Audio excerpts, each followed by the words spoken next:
Today we will do the revision of the chapter polynomials. We have already studied, so we know some of the things. You must remember that. What is the general form of a quadratic polynomial?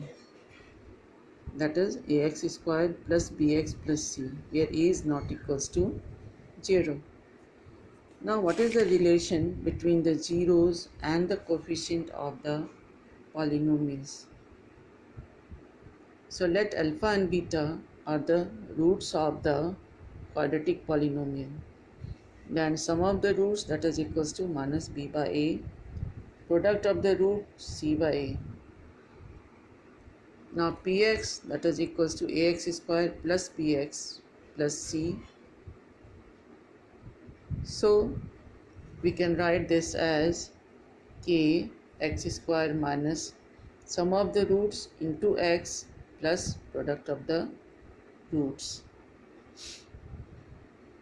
Or if the sum of the roots and product of the roots are given, then the quadratic polynomial will be k into x square minus sum of the zeros into x plus product of the zeros. Now what is the general form of the cubic polynomial? That is ax square plus bx square plus cx plus d, where a is not equals to 0. Then what is the relation between the zeros and the coefficients of the cubic polynomial? Let alpha, beta, gamma, they are the zeros or the roots of the polynomial.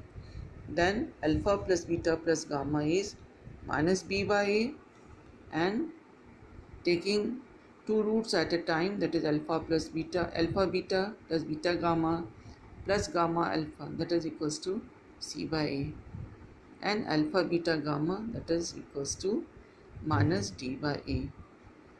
So if the sum of the roots, product of the two roots taking at a time, and product of the three roots is given, we can write the cubic polynomial directly.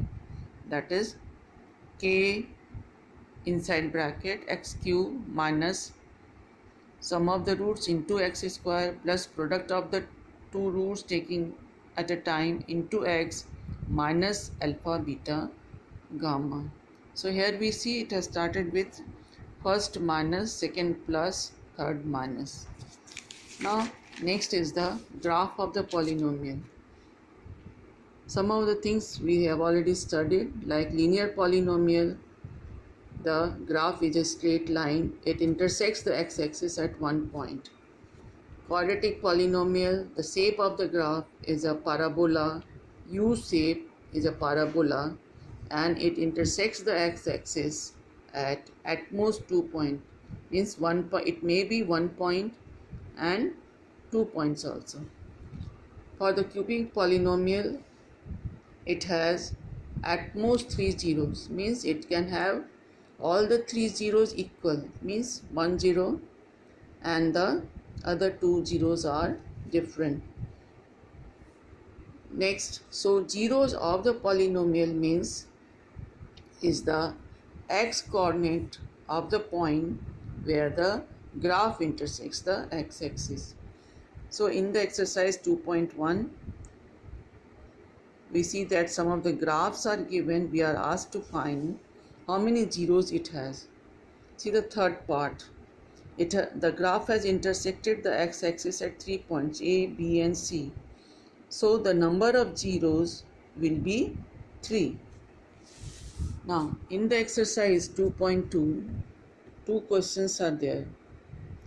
In question number 1, a quadratic polynomial is given, and the question is find the zero of zeros and verify the relations between the zeros and the coefficients. Now see the third part of this one, 6x squared minus 3 minus 7x. So first write in the descending order, and splitting the middle term, we find the two factors. To get the 0, equate each factor to 0, we get 2 zeros, that is minus 1 by 3 and 3 by 2.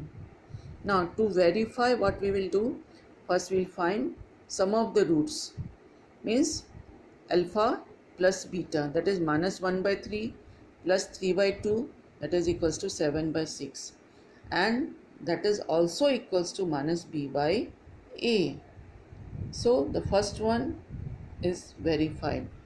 For the second, product of the roots, minus 1 by 3 into 3 by 2, that is minus 3 by 6, and that is also equals to c by a. That is also verified. Now see the second part of this exercise, question number 2. Find the quadratic polynomial whose sum and product of its zeros are given. So sum of the roots is given 1 by 4, product of the root minus 1. So as we studied, Px polynomial is k into x square minus sum of the zeros into x plus product of the zeros. So in place of sum of the zeros, we have to write 1 by 4. Product of the zeros, we have to write minus 1. So taking LCM, we get 4x square minus x minus 4 by 4.